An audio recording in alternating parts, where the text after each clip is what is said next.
Hello दोस्तों, स्वागत है आप लोगों का हमारे चैनल पर। इस क्लास में हम लोग देखेंगे यूपी पीसीएस प्री एग्ज़ाम 2023 के लिए टेस्ट सीरीज होगी और ये दृष्टि की टेस्ट सीरीज होगी। इस वाले टेस्ट सीरीज में जो है कि हम लोग यूपी स्पेशल के क्वेश्चन को देखेंगे और इसमें ज़्यादातर करंट अफेयर्स के ही क्वेश्चन हैं। अगर आप लोग ये वीडियो पूरा देखते हो तो यूपी स्पेशल से जितने भी क्वेश्चन आएंगे पूरे सॉल्व हो जाएंगे एग्जाम में। तो आप लोग एक बार पूरा देखिए, उसके बाद जो है कि प्रैक्टिस कर लीजिए यहाँ पे। तो इसके पहले भी हम लोग जो है कि ध्येय आईएएस की टेस्ट सीरीज को कर चुके हैं और जिसमें 30 प्लस लेक्चर हो चुके हैं। तो अगर आप लोगों ने नहीं देखा है तो उसकी एक प्लेलिस्ट बनी हुई है, जाकर देख लीजिए। आइए देखते हैं आज का पहला क्वेश्चन। स्वामी विवेकानंद युवा सशक्तिकरण योजना, जो स्वामी विवेकानंद युवा सशक्तिकरण योजना है, इसके संदर्भ में पूछा जा रहा है कि निम्नलिखित में से कौन सा कथन सही है। तो आइए देखते हैं। इस योजना के लिए कुल 3600 करोड़ रुपए आवंटित किए गए हैं। इस योजना के तहत post graduate, diploma, technical knowledge, तकनीकी ज्ञान वाले लेने वाले छात्रों को मुफ्त टैबलेट और स्मार्टफोन वितरित किए जाएंगे। तो इसमें ऑप्शन दिया गया है कि नीचे कूट की सहायता से सही उत्तर का चयन करें। केवल एक सही है, एक दो दोनों सही है, केवल दो सही है, न तो एक न तो दो सही है। तो आप लोग इसके बारे में खुद से सोचिए एक बार पहले, उसके बाद आंसर को डिस्कस करते हैं हम। तो इसमें जो है कि दोनों ही सही है। जो उत्तर प्रदेश में योजना चलाई जा रही है स्वामी विवेकानंद युवा सशक्तिकरण योजना के, तो इसी के तहत जो है कि इस वाले बजट में जो है कि 3600 करोड़ रुपए का आवंटन किया गया है और इसी के तहत जो है कि पोस्ट ग्रेजुएट या डिप्लोमा धारक को जो है उनको जो है कि टैबलेट और स्मार्टफोन जो वितरित किए जाते हैं, ये इस योजना का नाम है जो है कि स्वामी विवेकानंद युवा सशक्तिकरण योजना। इसी योजना के तहत ये वितरित किया जाता है। तो ज़्यादातर लोगों को तो ये योजनाएं पता होंगी कि यूपी में टैबलेट और स्मार्टफोन वितरित किए जाते हैं, लेकिन ये योजना जो है स्वामी विवेकानंद युवा सशक्तिकरण योजना है, इसका नाम यही है। आइए देखते हैं अगला क्वेश्चन। अगला क्वेश्चन दिया है कि निम्नलिखित में से किस राज्य ने वित्तीय वर्ष 2022 के दौरान भारत में सबसे अधिक सब्जियों का उत्पादन किया है। तो वित्तीय वर्ष 2022 में सबसे अधिक सब्जियों का उत्पादन किसके द्वारा किया गया है। तो इसमें ऑप्शन दिया है पश्चिम बंगाल, उत्तर प्रदेश, मध्य प्रदेश और महाराष्ट्र। तो इसका सही आंसर क्या हो जाएगा, वीडियो को पॉज करके खुद से भी आंसर करते रहें। तो जो वित्तीय वर्ष 2022 में उत्तर प्रदेश में सबसे अधिक सब्जियों का उत्पादन किया है और भारत के कुल उत्पादन में जो है कि उत्तर प्रदेश का कितना योगदान है, तो 14.8%। यानी कि जितना भी भारत में उत्पादन होता है उसका 14.8% जो है कि उत्तर प्रदेश में होता है और ये सबसे अधिक है, सबसे अधिक हो जाएगा। और उसके बाद दूसरे नंबर पर आता है सेकंड पे पश्चिम बंगाल और इसका जो है कि उत्पादन कितना है कुल भारत में, तो इसका थोड़ा सा ही कम है, 14.12%। यानी थोड़ा सा ही कम है पश्चिम बंगाल का उत्पादन। और उसके बाद तीसरे नंबर पे आ जाता है मध्य प्रदेश। तो इसका उतना याद करने की जरूरत नहीं है, पहला दूसरा याद है तब भी हो जाएगा काम। आइए देखते हैं अगला क्वेश्चन। कभी कभी पश्चिम बंगाल नंबर 1 पे आ जाता है, कभी कभी उत्तर प्रदेश आ जाता है। तो वित्तीय वर्ष 2022 में जो है कि उत्तर प्रदेश प्रथम स्थान पे है, तो यही हमारे लिए इंपॉर्टेंट हो जाएगा। चित्रित धूसर मृदभांड पीजीडब्ल्यू के संस्कृति के साक्ष्य निम्नलिखित में से किस स्थान पर नहीं पाए गए हैं। तो जो चित्रित धूसर मृदभांड है ये किस स्थान पर नहीं पाए गए हैं, उसी के बारे में यहाँ पर पूछा जा रहा है। तो इसमें ऑप्शन दिया है उत्तर प्रदेश, गंगा, हरियाणा, राजस्थान। तो इसका सही आंसर हो जाएगा आंध्र प्रदेश। इसका करेक्ट आंसर हो जाएगा आंध्र प्रदेश में ये जो है कि चित्रित धूसर मृदभांड नहीं पाए जाते हैं। ये उत्तर वैदिक काल के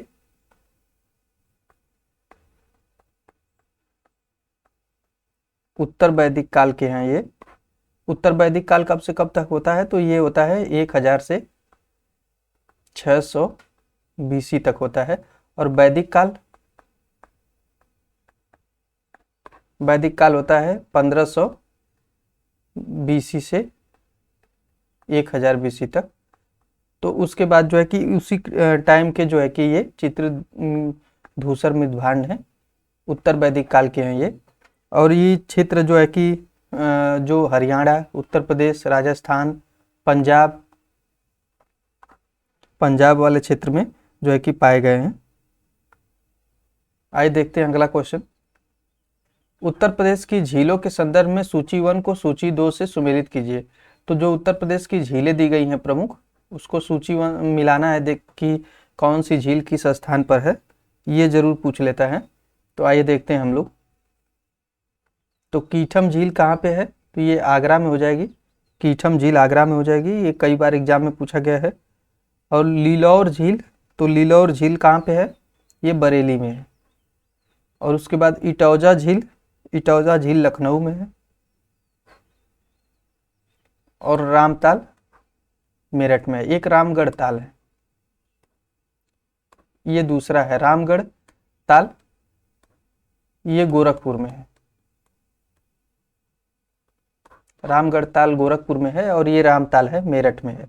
तो इस प्रकार इसका सही आंसर क्या हो जाएगा, आइए देख लेते हैं हम लोग। ए का 2, बी का 3, तो यहाँ पे बी ऑप्शन सही हो जाएगा।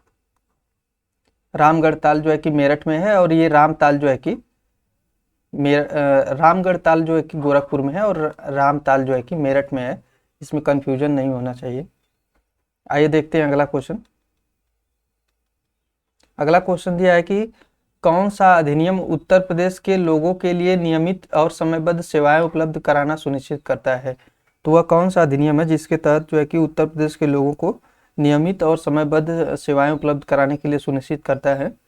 तो ये अधिनियम है उत्तर प्रदेश जनहित गारंटी अधिनियम। इसी के तहत लोगों को जो है कि उत्तर प्रदेश में नियमित और समयबद्ध सेवाएं उपलब्ध कराना सुनिश्चित किया गया है।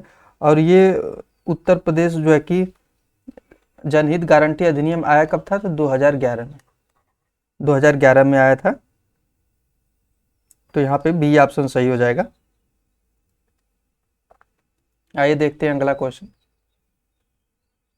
अगला क्वेश्चन दिया है कि वर्ष 2011 की जनगणना के अनुसार उत्तर प्रदेश में निम्नलिखित में से किस जिले में साक्षरता दर सबसे अधिक है। तो साक्षरता दर सबसे अधिक किस जिले में है, गौतम बुद्ध नगर, मुरादाबाद, गाजियाबाद और लखनऊ। तो इसका सही आंसर क्या हो जाएगा, वीडियो को पॉज करके आप लोग खुद से भी आंसर करते रहें। तो यहाँ पे गौतम बुद्ध नगर की साक्षरता दर सबसे अधिक है। तो ए ऑप्शन सही हो जाएगा। उत्तर प्रदेश की साक्षरता दर कितनी है, यूपी की साक्षरता दर, यूपी की टोटल साक्षरता दर है जो है कि 67.72% है, 67.72%। और उसके बाद जो है कि उत्तर प्रदेश में अगर पुरुष की साक्षरता दर पूछ ले, पुरुष की कितनी है, तो ये भी कई बार एग्जाम में पूछा गया है। पुरुष और महिला का अलग से है, तो हम लोग देख लेते हैं। 77.3% और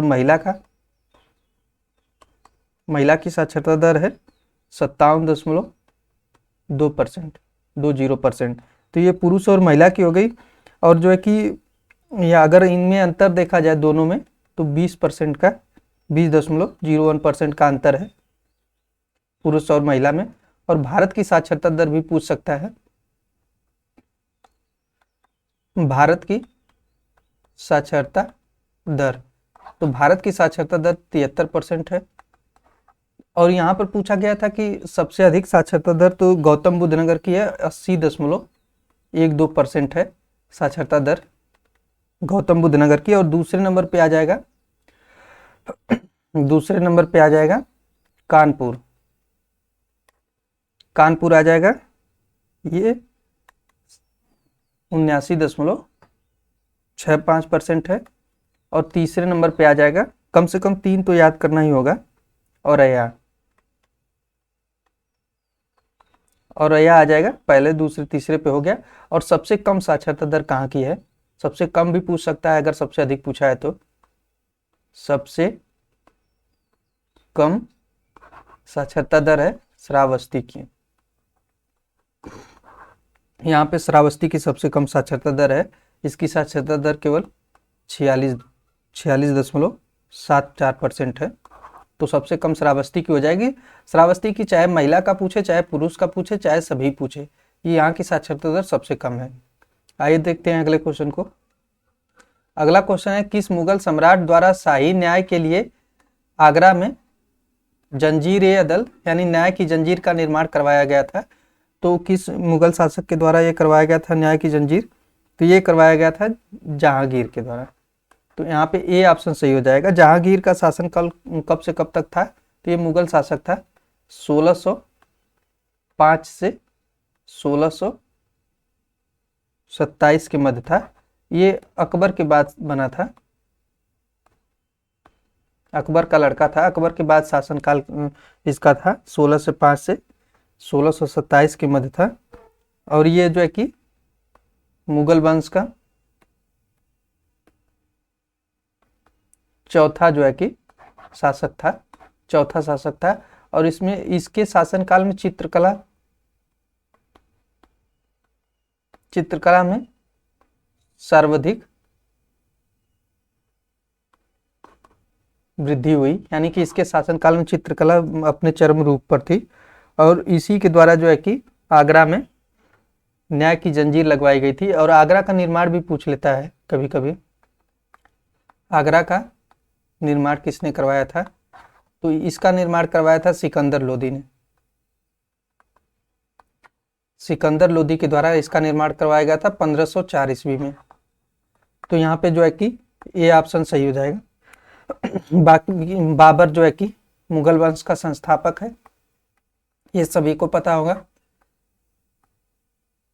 और अकबर के बारे में सब लोग जानते ही हैं कि जो कि 1556 से 1605 तक ये शासन किया था।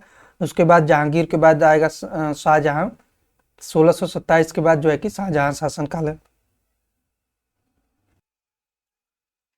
वर्ष 2011 की जनगणना के अनुसार उत्तर प्रदेश में कार्यशील आयु 15 से 59 वर्ष, जो कार्यशील आयु होती है, उम्र होती है, वो 15 से 59 वर्ष मानी जाती है। कि लोगों का अनुपात क्या है? तो पूछा जा रहा है कि उत्तर प्रदेश में जो है कि कार्यशील लोगों की आयु का अनुपात यहाँ पर कितने परसेंट लोग हैं? तो 55.77%, 45.66%, 45.88% और 35.55%। तो इसका सही आंसर क्या हो जाएगा? तो जो उत्तर प्रदेश में कार्यशील आयु है 15 से 59 वर्ष, ये है 55.77%। तो ए ऑप्शन यहाँ पे सही हो जाएगा। आइए देखते हैं अगला क्वेश्चन। अगला क्वेश्चन दिया कि भारत में पुर्तगालियों के संदर्भ में सूची 1 को सूची 2 से सुमेलित कीजिए तथा सूचियों को नीचे दिए कूट की सहायता से उत्तर चुनिए। तो यहाँ पे कुछ आयोजन दिए गए हैं और उसके बाद जो है कि वर्ष इनका दिया गया है। तो इसमें पूछा जा रहा है कि अंग्रेजों को सूरत का नुकसान, जो अंग्रेजों को सूरत में नुकसान हुआ था, वो किस वर्ष में हुआ था, उसी के बारे में यहाँ पर पूछा जा रहा है। और वास्को डी गामा का भारत आगमन, प्रथम पुर्तगाली किले की स्थापना, गोवा का पुर्तगाली राजधानी के रूप में घोषणा। तो इसमें सही आंसर क्या हो जाएगा? तो यहाँ पे अगर हम लोग देखते हैं तो वास्को डी गामा जो है कि सभी को पता होता है कि 1498 में कालीकट में केरल में आया था। तो बी का 1 हो जाएगा। तो बी का 1 केवल एक ही में दिया गया है। इस प्रकार अगर आप लोग एग्जाम में करते हैं तो आप लोगों के समय की बचत हो जाएगी। जो आप लोगों को आंसर पता हो उसको मिलाने के बाद बाकी किसी की मिलाने की जरूरत नहीं होती है। तो इस प्रकार एक जो है कि बी का 1 हो गया, ए का 2 हो जाएगा। अंग्रेजों को सूरत में नुकसान हुआ तो ये जो है कि 1612 में हो जाएगा। उसके बाद प्रथम पुर्तगाली किले की स्थापना, तो ये किया प्रथम पुर्तगाली किले की स्थापना जो है कि 1503 में की गई थी। और गोवा का पुर्तगाली राजधानी के रूप में घोषणा की गई 1530 में। तो यहाँ पे बी ऑप्शन सही हो जा रहा है। इस प्रकार अगर आप लोग एग्जाम में मिलाते हैं, जो आपको श्योर पता हो उसी से आंसर मिलाना शुरू करिए, तो जो है कि सही आंसर मिल जाता है, गलत होने का चांस कम रहता है। आइए देखते हैं अगला। झांसी का किला एक विशाल पहाड़ी पर स्थित है जिसका नाम है। तो झांसी का जो किला है एक विशाल पहाड़ी पर स्थित है और उसका नाम पूछा जा रहा है कि उसका नाम क्या है। आइए देखते हैं हम लोग। यहाँ पर दिया है बगीरा, मोर पहाड़ी, कैमासन, जार पहाड़ी। तो इसका सही आंसर क्या हो जाएगा? तो इसका नाम है बगीरा। बगीरा इसका सही आंसर हो जाएगा। झांसी का किला जो है कि बगीरा नामक विशाल पहाड़ी पर है और ये जो है कि 11वीं से 17वीं शताब्दी के मध्य 11वीं से 17वीं शताब्दी के मध्य जो है कि यहाँ पे किसका शासन था?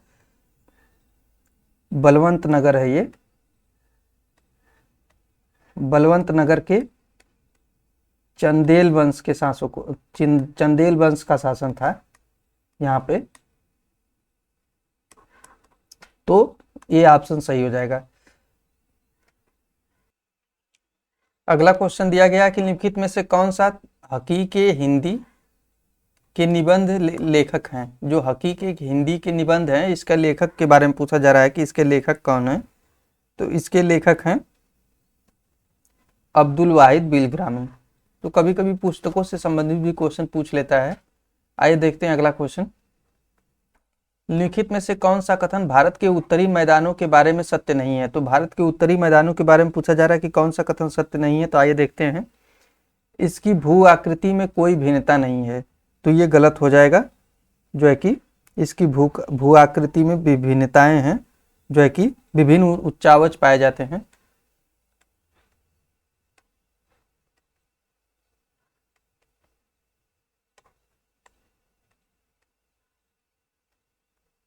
तो विभिन्न प्रकार के उच्चावच पाए जाते हैं कि जो है कि नदियाँ, पहाड़ी छोटी छोटी पहाड़ियाँ हैं। तो अलग अलग स्थल रूप देखने को मिलते हैं यहाँ पे, जो है कि उत्तर भारत के मैदानों में। तो यही जो है कि सत्य नहीं है। बाकी गंगा का मैदान घग्गर तीस्ता नदियों के मध्य है। तो जो गंगा का मैदान है उत्तर प्रदेश में, उत्तर भारत में, तो ये कहा जा रहा है कि घग्गर और तीस्ता नदियों के मध्य है। तो ये जो इस प्रकार का मैदान यहाँ पे पाया जाता है, इधर से घग्गर और इधर से तीस्ता नदियों के मध्य जो है कि गंगा का मैदान पाया जाता है। तो ये कहा जा रहा है कि दोनों नदियों के मध्य है। तो ये सही हो जाएगा। पंजाब के मैदान का में दोआब का वर्चस्व है। तो पंजाब का जो मैदान है, ये वाला क्षेत्र, तो इसमें दोआब का जो है कि अधिकता है। दोआब का मतलब होता है दो नदियों के बीच का पानी। तो दो नदियों के बीच के जो पानी के क्षेत्र वाला मैदान होता है, उसी को जो है कि दोआब कहा जाता है। यह मैदान जलोढ़ मृदा से बना हुआ है। तो ये जो कि मैदान पूरा बना हुआ है, उत्तर भारत का मैदान जलोढ़ मृदा से बना हुआ है। जो नदियों द्वारा बहाकर मिट्टियां लाई जाती हैं, उसी के द्वारा जो है कि इसमें विशेष रूप से गंगा, ब्रह्मपुत्र और सतलज, इन नदियों के द्वारा इस मैदान का निर्माण किया गया है। तो ये जो है कि इनके जलोढ़ मिट्टी के द्वारा ही इस मैदान का पूरा निर्माण हुआ है। तो यहाँ पे ये तीनों सही थे, बाकी पहला जो है कि गलत दिया गया था। आइए अगले क्वेश्चन पर चलते हैं। उत्तर प्रदेश बजट 2023-24 के संदर्भ में लिखित में से कौन सा कथन सही है। तो जो अभी हाल ही में बजट पेश हुआ है, उसके बारे में पूछा जा रहा है कि कौन सा कथन सही है। तो आइए देखते हैं हम लोग। तो राज्य सरकार ने बेसहारा विधवाओं के लिए 5,000 करोड़ का प्रावधान प्रस्तावित किया है। तो ये गलत हो जाएगा। जो राज्य सरकार ने बेसहारा विधवाओं के लिए जो है कि 5,000 करोड़ का प्रावधान नहीं किया है, ये किया है 4,032 करोड़ का है। तो पहला गलत हो जाएगा। विवाह अनुदान के लिए कुल 150 करोड़ रुपए आवंटित किए गए हैं। तो विवाह अनुदान के लिए जो है कि 150 करोड़ रुपए आवंटित किए गए हैं। तो ये सही हो जाएगा। ये विवाह अनुदान पिछड़े वर्ग के लिए है, पिछड़े वर्ग के लिए जो निर्धन कन्याएं हैं उनके लिए जो है कि है। तो यहाँ पे केवल दूसरा सही हो जाएगा, सी ऑप्शन सही हो जाएगा। अगला क्वेश्चन देख लेते हैं। अगला क्वेश्चन क्या दिया गया है कि निम्नलिखित में से कौन सा उत्तर प्रदेश का फल है। तो यानी कि वह कौन सा है जो उत्तर प्रदेश में विशेष रूप से पाया जाता है। तो आइए देखते हैं। तो यहाँ पे ऑप्शन दिया गया है आम, सेब, अमरूद और नारियल। तो जो उत्तर प्रदेश में पाया जाता है विशेष रूप से आम और अमरूद, यही दो फल पाए जाते हैं। बाकी सेब और नारियल यहाँ पे नहीं पाए जाते हैं। तो ए ऑप्शन सही हो जाएगा, आम और जो है कि अमरूद। आम के उत्पादन में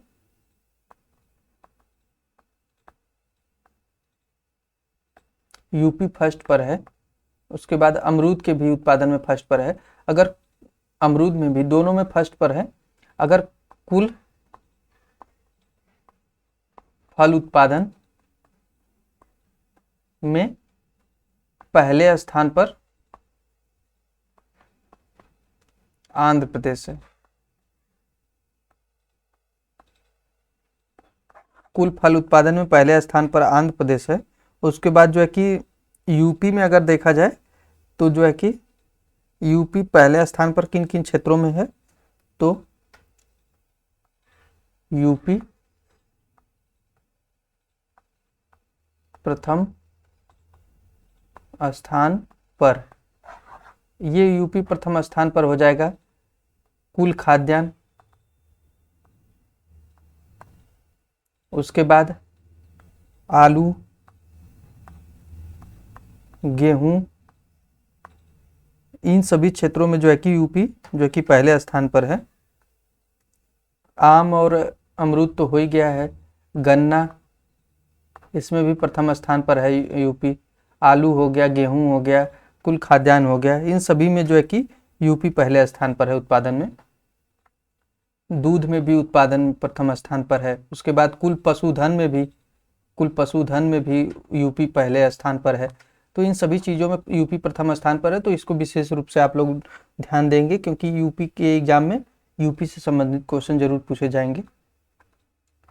अगला क्वेश्चन देख लेते हैं। निम्नलिखित में से किसने अपने लेखन में मेथोरा के नाम से मथुरा का उल्लेख एक महानगर के रूप में किया है? तो मेथोरा का उल्लेख जो है कि मथुरा का उल्लेख मेथोरा के नाम से किसने किया है जो अपने लेखों में? तो ये किया है मेगास्थनीज। मेगास्थनीज ने अपने लेख में जो है कि मेथोरा के नाम से मथुरा का उल्लेख किया था। और ये जो है कि इसकी पुस्तक है एक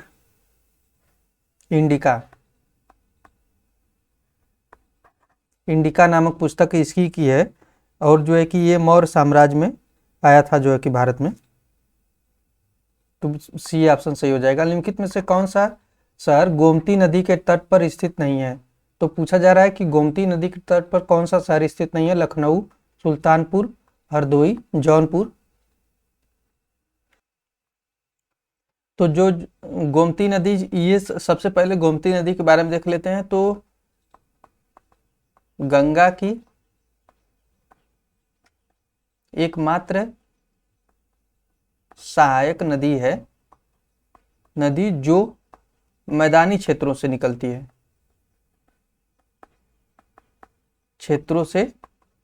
है, यानी कि ये एकमात्र गंगा की ऐसी सहायक नदी है जो मैदानी क्षेत्रों से निकलती है। और ये कहां से निकलती है? तो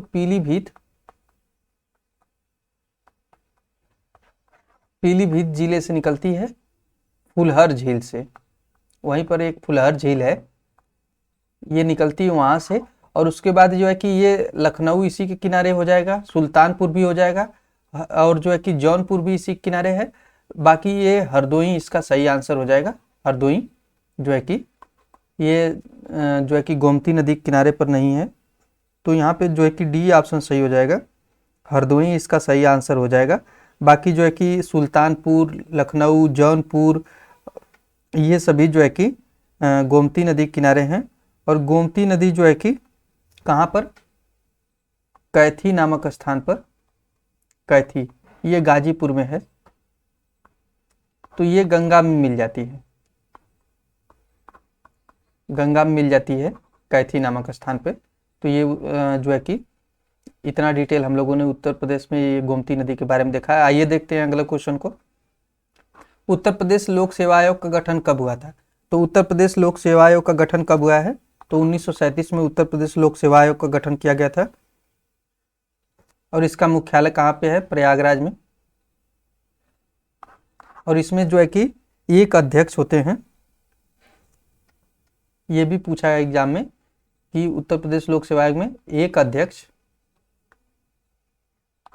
प्लस 8 सदस्य होते हैं। आइए देखते हैं अगले क्वेश्चन को। अगला क्वेश्चन दिया गया है कि उत्तर प्रदेश के निम्नलिखित जनपदों को जनसंख्या के अवरोही क्रम में व्यवस्थित करें।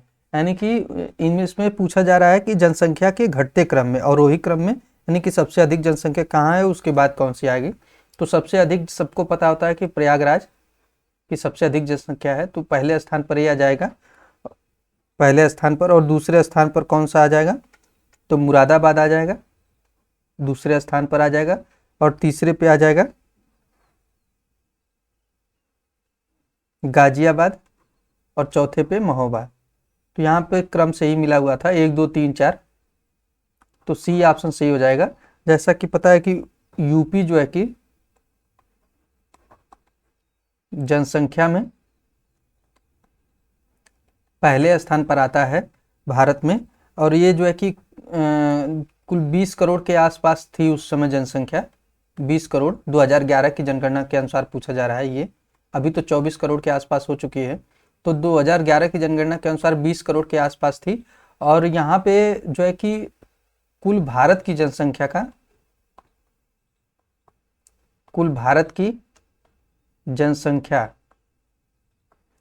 का यूपी में कितना प्रतिशत है, ये भी कई बार एग्जाम में पूछा गया है। तो उस टाइम जो है कि जो 2011 की जनगणना के अनुसार 16.51% यूपी में था कुल भारत की जनसंख्या का, जिसमें से पुरुष जनसंख्या का प्रतिशत कितना होता है यूपी में। तो पुरुष जनसंख्या थी 52.29% और महिला हो जाएगी 47.71%, महिला जनसंख्या थी। और एक पूछता है ग्रामीण जनसंख्या यूपी में,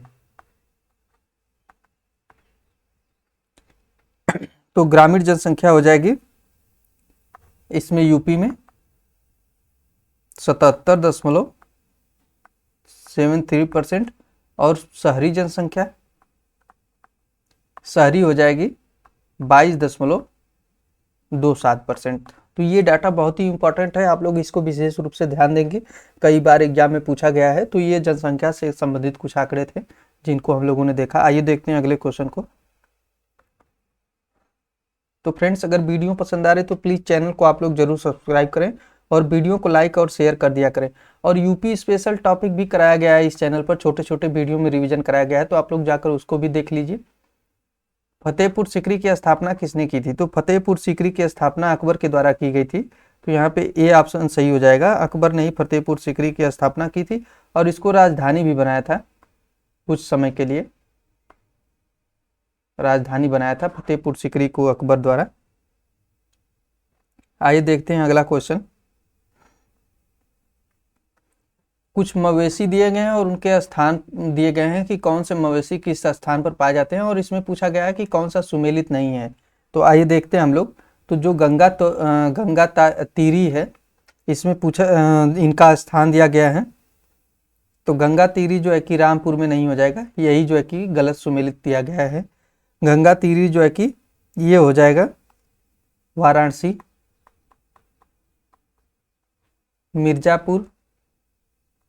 वाराणसी मिर्जापुर वाले क्षेत्र में हो जाएगा, गाजीपुर हो जाएगा।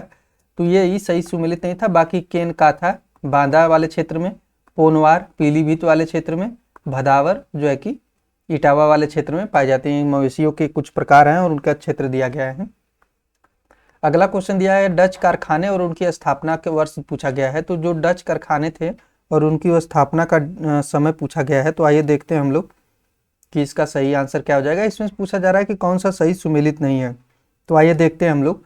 तो सूरत में जो है कि स्थापना की गई थी 1616 में, तो ये बिल्कुल सही हो जाएगा। बिमलीपट्टनम ये 1641 में की गई थी और कराईकल 1645 में। जो कोचीन में स्थापना की गई थी यही गलत दिया गया है।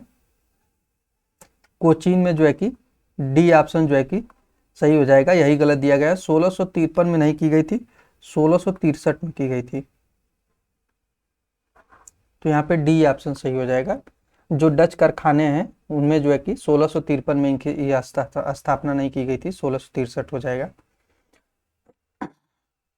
निम्नलिखित में से कौन सा शहर सिंधु गंगा नदी के प्रणालियों के बीच जल विभाजक पर है? यानी कि जो सिंधु और गंगा नदी है, सिंधु नदी ऐसे बहती है और जो है कि गंगा नदी ऐसे बहती है। तो इसमें पूछा जा रहा है कि जो है कि इसकी जल विभाजक यानी कि बीच में शहर कौन सा पड़ता है? अमृतसर, मथुरा, सहारनपुर, अंबाला। तो इसका सही आंसर क्या हो जाएगा? तो ये अंबाला सही आंसर हो जाएगा। अंबाला बीच में पड़ता है, जल विभाजक का कार्य करता है। देवगढ़ के दशावतार मंदिर का निर्माण किसके शासनकाल में किया गया था? तो जो देवगढ़ का दशावतार मंदिर है ये ललितपुर में है।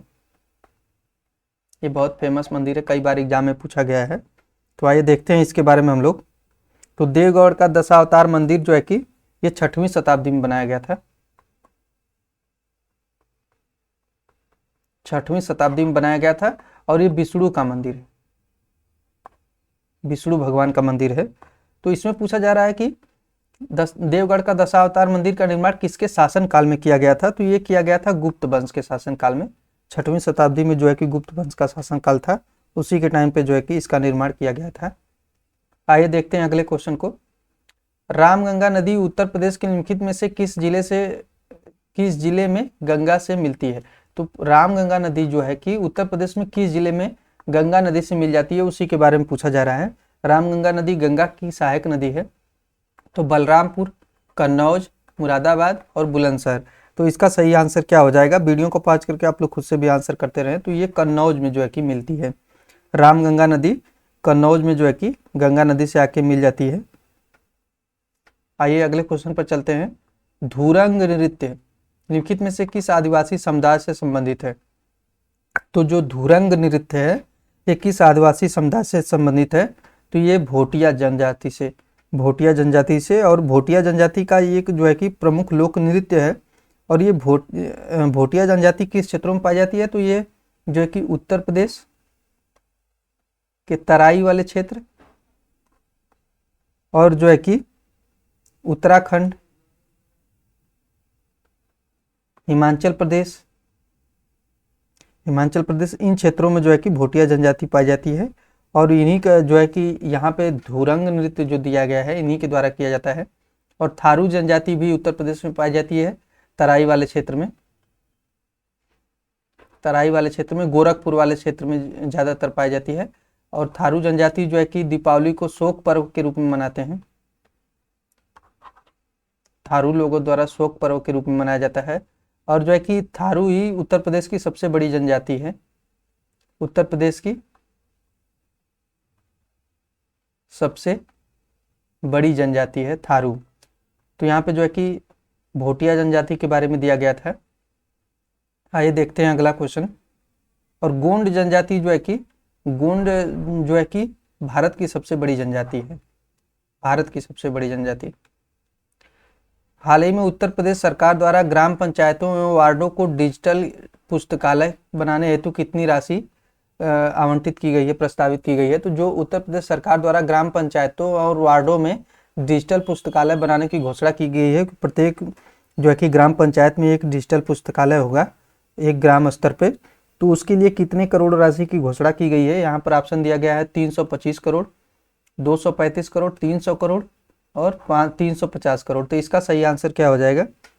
300 करोड़ रुपए की व्यवस्था की गई है इस वाले बजट में कि प्रत्येक ग्राम पंचायत और वार्डों में जो है कि डिजिटल पुस्तकालय बनाया जाएगा। जो बच्चे पढ़ नहीं पाते हैं उनके लिए पढ़ने की व्यवस्था वहां पर करी जाएगी। उत्तर प्रदेश कृषि नीति 2013 के संदर्भ में लिखित कथनों में से कौन सा कथन सही है? तो उत्तर प्रदेश कृषि नीति के बारे में पूछा जा रहा है। तो आइए देखते हैं। इसका उद्देश्य कृषि क्षेत्र में प्रतिवर्ष 11% की वृद्धि हासिल करना था। तो ये गलत हो जाएगा। ये प्रतिवर्ष 11% नहीं है, यहाँ पे 5.1% था। तो पहला गलत हो जाएगा। यह कृषि आपूर्ति श्रृंखला में निजी क्षेत्र की भागीदारी को बढ़ावा देता है। तो ये बिल्कुल सही हो जाएगा। तो केवल दूसरा सही हो जाएगा। अगला क्वेश्चन दिया है कि लिखित में से किसने श्रावस्ती को जेतवन मठ के रूप में वर्णित किया है? तो किसने जो है कि श्रावस्ती को जेतवन मठ के रूप में वर्णित किया है, उसी के बारे में पूछा जा रहा है यहाँ पे। तो इसका सही आंसर हो जाएगा ह्वेनसांग। ये जो है कि हर्षवर्धन के शासनकाल में आया था। चीनी यात्री है। इसकी एक रचना है CU की, इसकी प्रमुख रचना है। इसके बारे में कई बार एग्जाम में पूछा गया है। तो ये जो है कि ह्वेनसांग की रचना है CU की और ये हर्षवर्धन के शासनकाल में आया था। इसी ने श्रावस्ती को जेतवन मठ के रूप में वर्णित किया है। अगला क्वेश्चन दिया है कि उत्तर प्रदेश भूमि सुधार निगम की स्थापना कब की गई थी? तो उत्तर प्रदेश भूमि सुधार निगम की स्थापना की गई थी 1978 में। ये भूमि के सुधार से संबंधित एक संस्थान है जो है कि भूमि में सुधार के बारे में जो है कि दिशा निर्देश जारी करता है। तो यहाँ पे जो है कि 1978 सही आंसर हो जाएगा। अगला क्वेश्चन दिया कि उत्तर प्रदेश अल्पसंख्यक आयोग के संदर्भ में लिखित कथनों में से कौन सा कथन सही है? तो उत्तर प्रदेश अल्पसंख्यक आयोग के बारे में पूछा जा रहा है। तो आइए देखते हैं हम लोग। तो पहला उत्तर प्रदेश अल्पसंख्यक आयोग 1969 में स्थापित किया गया था। इसमें केवल एक सदस्य था। तो यहाँ पे कहा जा रहा है कि पहला उत्तर प्रदेश अल्पसंख्यक आयोग 1969 में स्थापित किया गया था जिसमें केवल एक सदस्य था। तो ये सही हो जाएगा। अब इसमें अध्यक्ष एवं एक महिला सहित 7 सदस्य होते हैं। तो यानी कि एक अध्यक्ष होते हैं प्लस 7 सदस्य होते हैं। और इसी 7 सदस्य में एक महिला सदस्य भी होती है। तो यहाँ पे ये दोनों ही सही हो जाएगा। अगला क्वेश्चन दिया कि जनगणना 2011 के अनुसार उत्तर प्रदेश का जनसंख्या घनत्व कितना है। तो जनगणना 2011 के अनुसार पूछा जा रहा है कि उत्तर प्रदेश का जनसंख्या घनत्व कितना है। यहाँ पे जो है कि 899 व्यक्ति, 998, 990 और 829। तो यहाँ पे डी ऑप्शन सही हो जाएगा। उत्तर प्रदेश का जो जनसंख्या घनत्व है ये 829 व्यक्ति प्रति वर्ग किलोमीटर है, यानी कि एक वर्ग किलोमीटर में कितने व्यक्ति रहते हैं, उसी को जो है कि जनसंख्या घनत्व कहते हैं। तो 829 जो है कि उत्तर प्रदेश का जनसंख्या घनत्व है 2011 के अनुसार। और भारत का कितना है, भारत का जनसंख्या घनत्व कितना हो जाएगा, तो ये हो जाएगा 382 व्यक्ति हो जाएगा।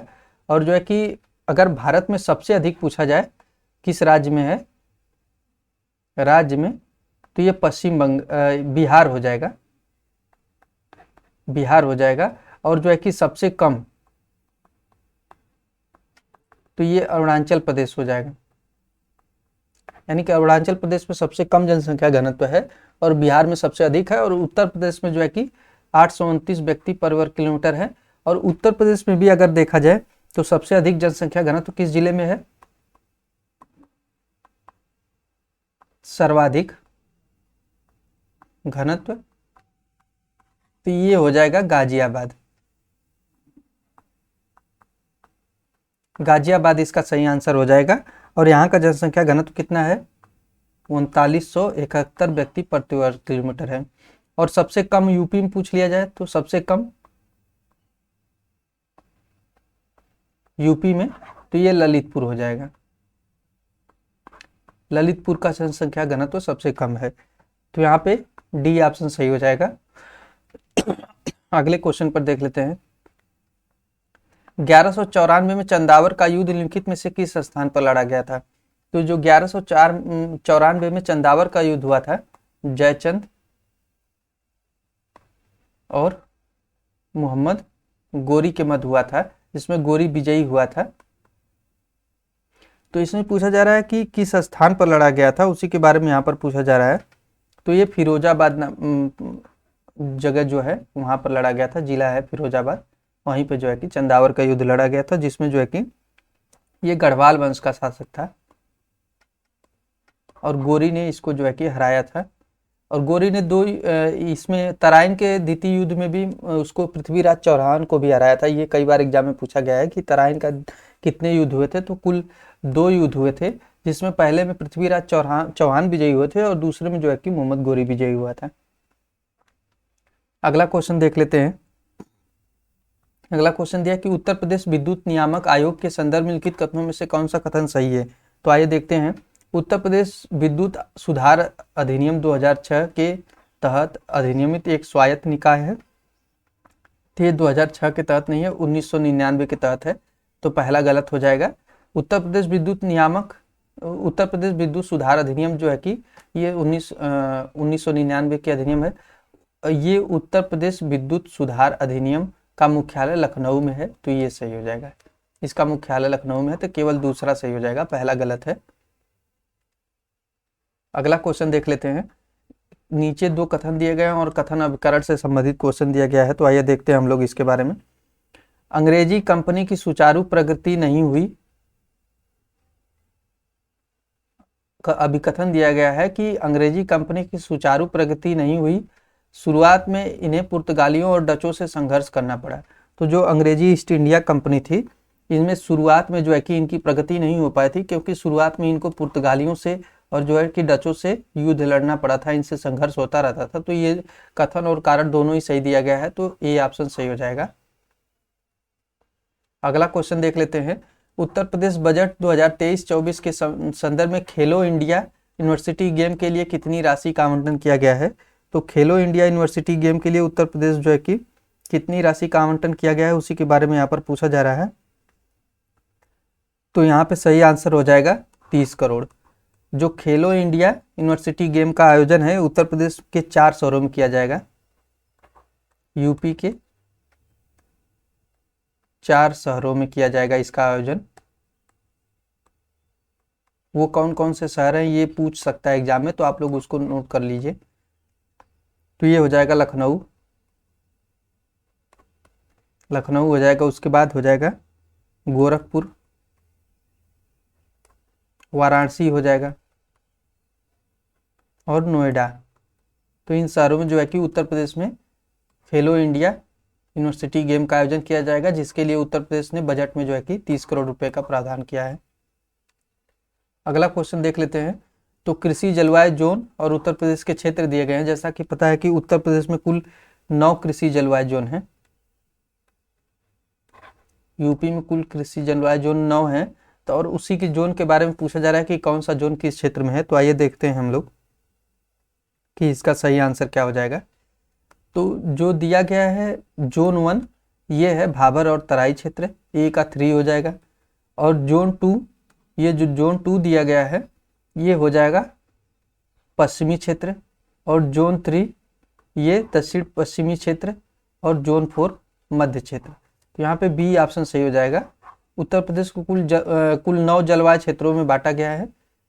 तो ये भी कई बार एग्जाम में पूछा गया है कि उत्तर प्रदेश को कुल कितने क्षेत्रों में बांटा गया है। तो कुल 9 जलवायु क्षेत्रों में बांटा गया है। आइए देखते हैं अगला क्वेश्चन।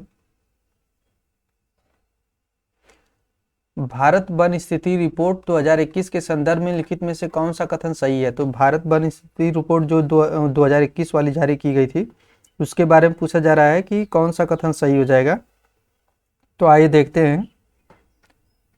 IESF ने उत्तर प्रदेश के हरित आवरण में 91 वर्ग किलोमीटर की वृद्धि दिखाई है। तो ये सही हो जाएगा, क्योंकि इसमें जो है कि 91 वर्ग किलोमीटर की वृद्धि हुई है वन क्षेत्र में। उत्तर प्रदेश के मध्यम घनत्व के 41 वर्ग किलोमीटर क्षेत्रफल से अधिक क्षेत्र का वन का नुकसान हुआ है। यानी कि जो मध्यम घनत्व वाले वन हैं इनका जो है कि 41 किलोमीटर वर्ग के क्षेत्रफल का नुकसान हुआ है। तो ये दोनों ही कथन सही हो जाएगा। तो यहाँ पे बी ऑप्शन सही हो जाएगा। ये उत्तर प्रदेश के बारे में जो दिया गया है दोनों ही सही हो जाएगा। और उत्तर प्रदेश में अगर पूछा जाए कि सबसे अधिक वन किस क्षेत्र में पाए जाते हैं,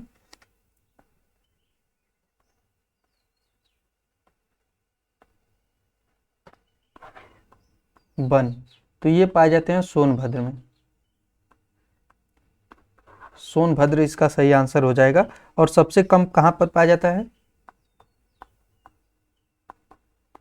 सबसे कम वाला जिला तो ये भदोही हो जाएगा।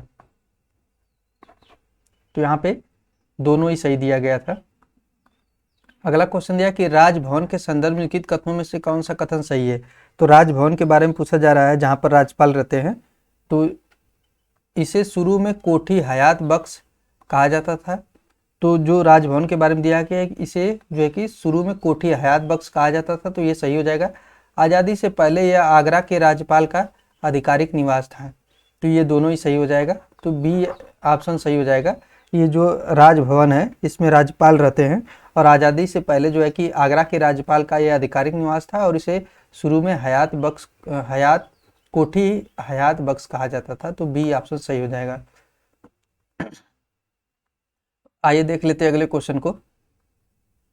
अगला क्वेश्चन दिया है कि उत्तर प्रदेश के लिखित जिलों पर विचार करिए तथा उन्हें लिंगानुपात के आधार पर अवरोही क्रम में व्यवस्थित करें। तो उन्हें अवरोही क्रम में व्यवस्थित करना है। तो आइए देखते हैं हम लोग इसके बारे में कि तो लिंगानुपात के बारे में देखते हैं। तो सबसे अधिक जौनपुर का है लिंगानुपात, यहाँ पर 1024 है।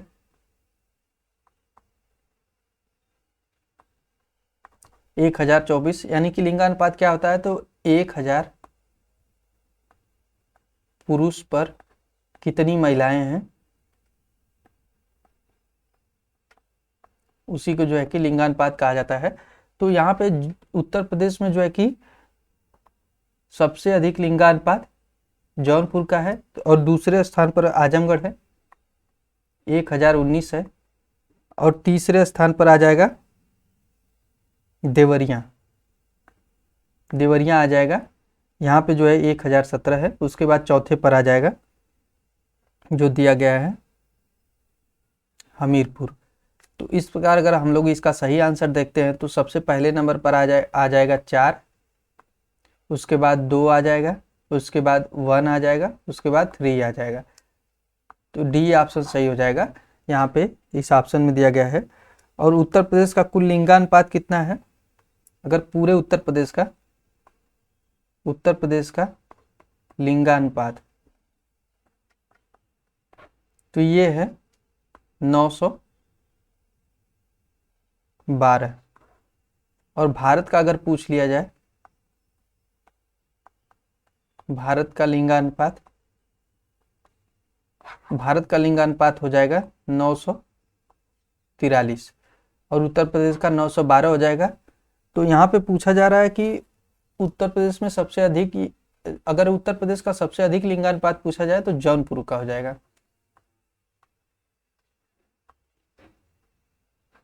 सबसे अधिक लिंगानुपात जौनपुर का है। और न्यूनतम पूछ लिया जाए, सबसे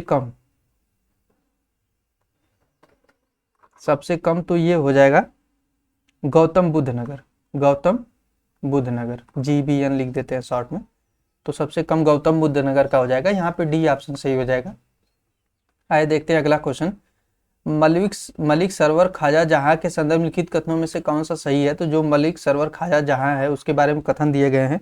आइए देखते हैं कि इसका सही आंसर क्या हो जाएगा। उसने मलिक उस सर की पूर्व का स्वामी भी उपाधि दी गई थी, तो जो उसे कहा जाता था पूर्व का स्वामी या मलिक अल सर की, तो ये सही हो जाएगा। उसके शासनकाल में प्रयागराज शिक्षा, कला एवं व्यापार का प्रमुख केंद्र था, तो ये गलत हो जाएगा। यहाँ पे प्रयागराज नहीं, जौनपुर हो जाएगा। जौनपुर जो है कि पूर्व का सिराज भी इसे कहा जाता था। तो ये जो है कि शिक्षा और कला का, व्यापार का प्रमुख केंद्र था, जौनपुर था उस टाइम। तो यहाँ पे जो है कि पूछा जा रहा है कि निम्नलिखित कथनों में कौन सा कथन सही है? तो केवल पहला सही हो जाएगा, दूसरा गलत दिया गया है। और इसी ने जो है कि मलिक सरवर ने जो है कि सरकी वंश की स्थापना करी थी जौन में, सरकी वंश की स्थापना करी थी। और ये कब किया था? 1394 में सरकी वंश की स्थापना किया था। और इसको जो है कि एक शासक था बहलोल लोदी।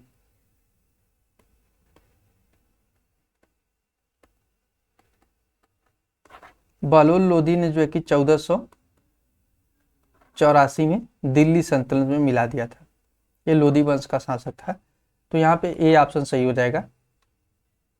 अगला क्वेश्चन देख लेते हैं क्या दिया गया है। उत्तर प्रदेश में हथकरघा एवं कपड़ा उद्योग के संदर्भ लिखित कथनों में से कौन सा सही है? तो उत्तर प्रदेश में हथकरघा एवं कपड़ा उद्योग के बारे में पूछा जा रहा है। यह राज्य में हस्त निर्मित कालीनों का सबसे बड़ा निर्यातक है, तो ये सही हो जाएगा। यह राज्य भारत का तीसरा सबसे बड़ा कपड़ा उत्पादक है, जो राष्ट्रीय उत्पादन का 13.24% उत्पादित करता है। तो ये दोनों ही कथन सही हो जाएगा। तो यहाँ पे बी ऑप्शन सही हो जाएगा। और उत्तर प्रदेश का तीसरा सबसे बड़ा कपड़ा उत्पादक राज्य है, तो ये भी सही हो जाएगा। तो यहाँ पे दोनों ही आंसर सही दिए गए हैं।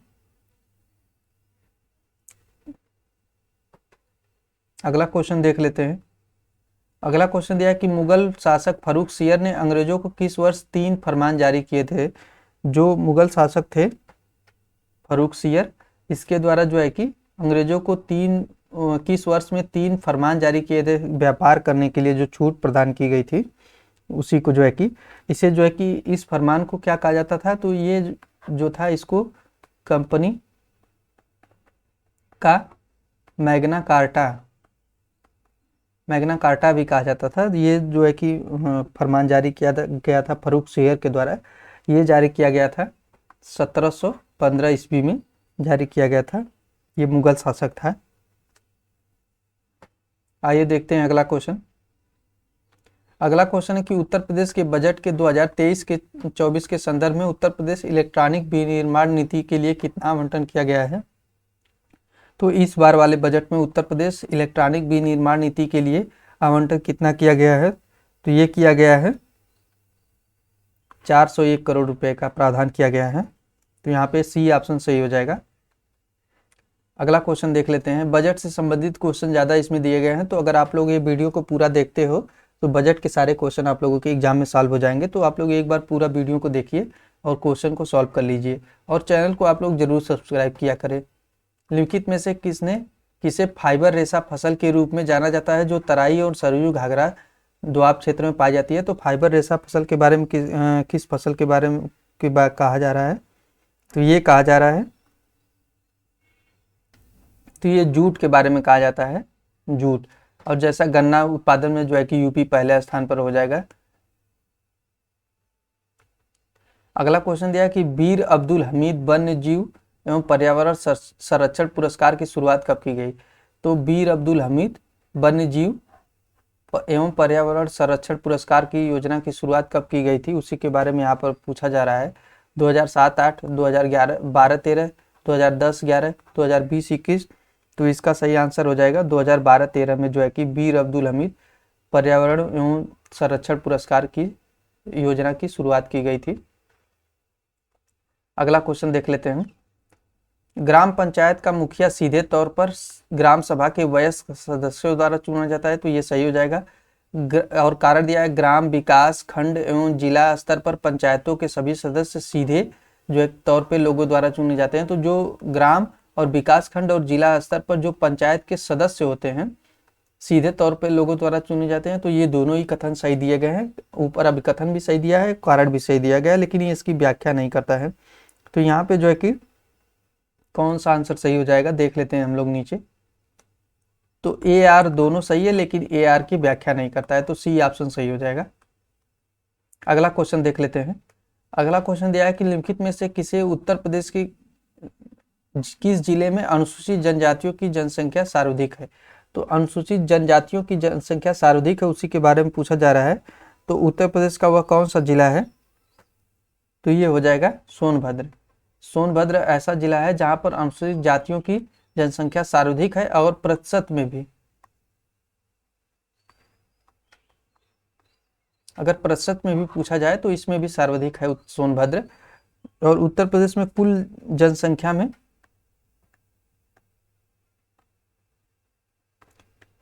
यूपी के कुल जनसंख्या में एसटी का प्रतिशत कितना है। तो ये प्रतिशत है 0.6%, यानी कि 1% से भी कम है उत्तर प्रदेश में। और सर्वाधिक सोनभद्र एसटी में है। और सबसे कम अगर पूछ लिया जाए, सबसे कम एसटी, तो ये हो जाएगा बागपत। ये दोनों ही डाटा इंपॉर्टेंट है। उड़े देश का आम नागरिक पहल के तहत उत्तर प्रदेश के कितने हवाई अड्डों को लक्षित किया गया है। तो उत्तर प्रदेश के कितने हवाई अड्डे हैं। तो 25 हवाई अड्डों को लक्षित किया गया है। रिजवी की संधि किसके बीच हुई थी, ये पूछा जा रहा है। तो रिजवी की संधि हुई थी फ्रांस और डचों के मध्य हुई थी 1697 में, जो है कि फ्रांस और डचों के मध्य जो है कि रिजवी की संधि हुई थी। तो ये एग्जाम में पूछा गया है पहले भी। अगला क्वेश्चन देख लेते हैं। निम्नलिखित में से कौन सा कथन उत्तर प्रदेश की नई पर्यटन नीति 2018 का उद्देश्य नहीं है। तो नई पर्यटन नीति 2018 के बारे में पूछा जा रहा है कि इसका कौन सा उद्देश्य नहीं है। तो 2030 तक देश का सबसे पसंदीदा स्थल बनना। तो ये 2030 तक नहीं है, ये गलत हो जाएगा। तो यही सही आंसर हो जाएगा। इसमें पूछा गया था कि कौन सा उद्देश्य नहीं है, तो ये 2030 नहीं है, 2023 तक है। 2023 तक देश का सबसे पसंदीदा पर्यटन स्थल बनना है। और दूसरा दिया है यहाँ पे ए ऑप्शन सही हो जाएगा। प्रतिवर्ष 5,000 करोड़ के लक्ष्य को साथ निवेश आकर्षित करना है। तो ये सही हो जाएगा। प्रतिवर्ष 10 विरासत भवनों को हेरिटेज होटल के रूप में परिवर्तित करना है। तो ये भी सही हो जाएगा। अगले 5 वर्षों में लगातार 15% घरेलू पर्यटक का आगमन और 10% विदेशी पर्यटक का आगमन की वार्षिक वृद्धि हासिल करना है। तो ये सभी कथन सही हो जाएंगे। बाकी जो है कि 2023 में यहाँ पे सही था, तो ए ऑप्शन सही हो जाएगा। तो फ्रेंड्स, इसमें कुल हम लोगों ने 50 क्वेश्चन को सॉल्व कर लिया है। बाकी के अगले वाले वीडियो में जो है कि हम लोग इस टेस्ट सीरीज के आगे के सारे क्वेश्चन सॉल्व कर लेंगे। तो आप लोग वीडियो को लाइक और शेयर कर दीजिए और चैनल को सब्सक्राइब कर लीजिए। Thank you.